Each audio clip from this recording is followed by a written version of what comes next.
Joins us right now. Not that things ever really slow down on the news front in the college football world, but they have at least slowed to a trickle now that games themselves have begun. Ross, we did get some kind of interesting news out of the Pac-12, I guess. George Kliavkoff thinks that the remaining Pac-12 teams are going to stay put, and nobody seems to be able to figure out exactly what's going to happen with UCLA. You got the governor and the Board of Regents and whoever else still seem to be all hot and bothered about UCLA to the Big Ten. Yeah, a lot of things he said in that interview were some things he said at Pac-12 Media Day, but I think the one thing that stood out that was maybe kind of new was that during media rights negotiations, the Pac-12 is including in its proposal UCLA as part of the league still. So there is obviously some optimism or confidence that UCLA is actually going to remain in the Pac-12. The UC Regents, I believe, meet again this week. That meeting might actually be tomorrow or Thursday, I think. They meet, and they are expected to talk in private in closed session, and I would assume they're expected to talk about this. They had a hearing about roughly a month ago or so with concerning UCLA's departure from the Pac-12 to the Big Ten, and there's some that believe that they're going to try in some way to force them to stay, or at the very least require them to share revenue with Cal, the sister school Cal in the California university system. So forgive me for sounding political, but isn't that like the most California thing ever? It is. Yes. I was talking to somebody at UCLA who was kind of new to that area of the country, and they kind of are getting welcomed into California politics rudely. Yes, that UC Board Regents meeting was an interesting one a few weeks ago, and they seem to be pretty serious about at least forcing UCLA to rethink its decision or cutting a check every year to Cal in some way because of, damages or whatnot. That's incredible. It really is. Behind the scenes, what is happening in terms of the people that now have got to make decisions about moving forward on a 12-team college football playoff? It feels like we're in a little bit of a quiet phase on that. I know there's a ton of work that has to be done with scheduling and venues and future championships and television contracts and all that. Where is that right now?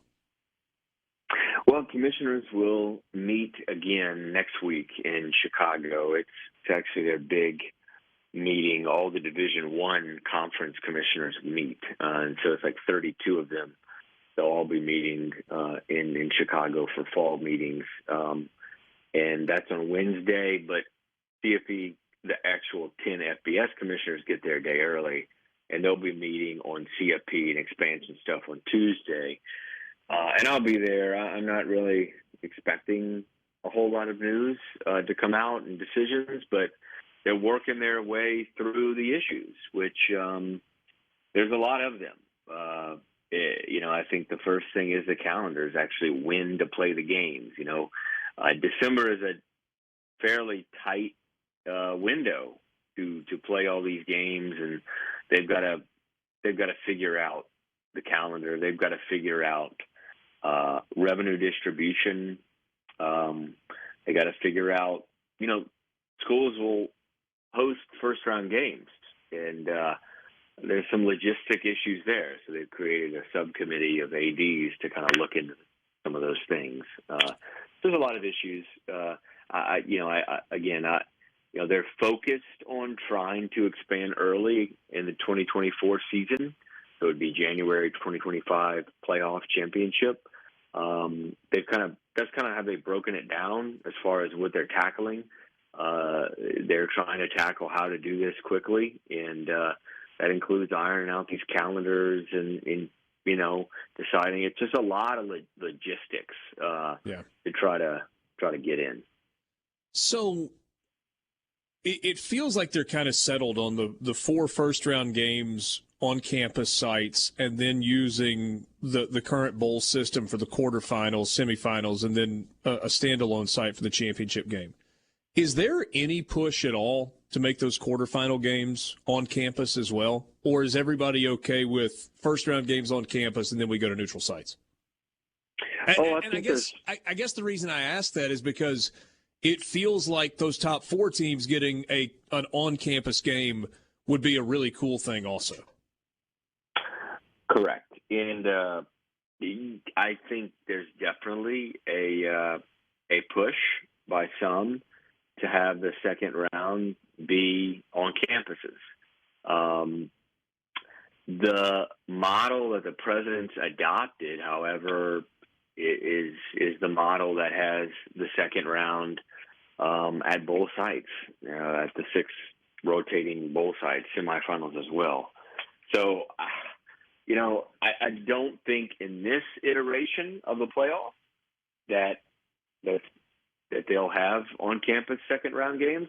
Okay. Maybe that comes in the future, but for now, there's still, college football is known for this, college sports in general, holding on to the past, and they're holding on to the bowl structure. And so because the president's adopted that model, I don't think it'll change. But to answer your question, absolutely, there is certainly a group of athletic directors I've heard from, many of them in the Southeastern Conference, that would love to see second-round games at home, because you're right, the 4 teams that get the bye, the 4 conference champions, they get that bye, but they don't get a home team or a home game, which is additional revenue for one, and just a great environment on campus. That's the one flaw. I think the model, the 12-team model, 6 and 6, and the byes and all that,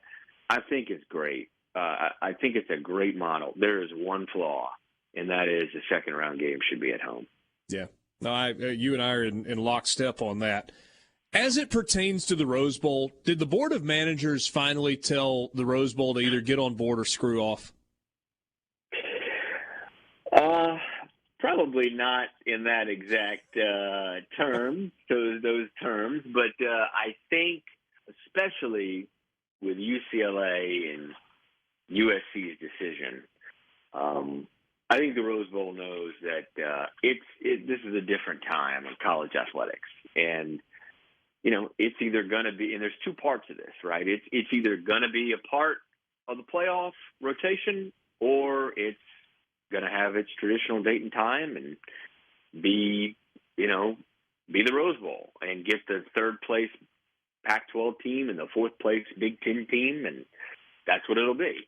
Or it's part of the rotation, and if it's part of the rotation, it can still actually have its date and time if it wants to be, like a permanent quarterfinal. I think that's a possibility. Now there's another whole part of it that's more important to the Rose Bowl, and that is its contract with the Big Ten and the Pac-12. The CFP wants all contracts to be under the CFP umbrella in an expanded playoff, and the Rose Bowl loves its separate contract with the Big Ten and Pac-12, and so do the Big Ten and Pac-12. So that's an interesting part of this as well. Yeah, that is interesting, that to ensure that New Year's Day time slot and the parade and everything else, they might say, leave us out of the semifinal rotation, just give us a quarterfinal every year?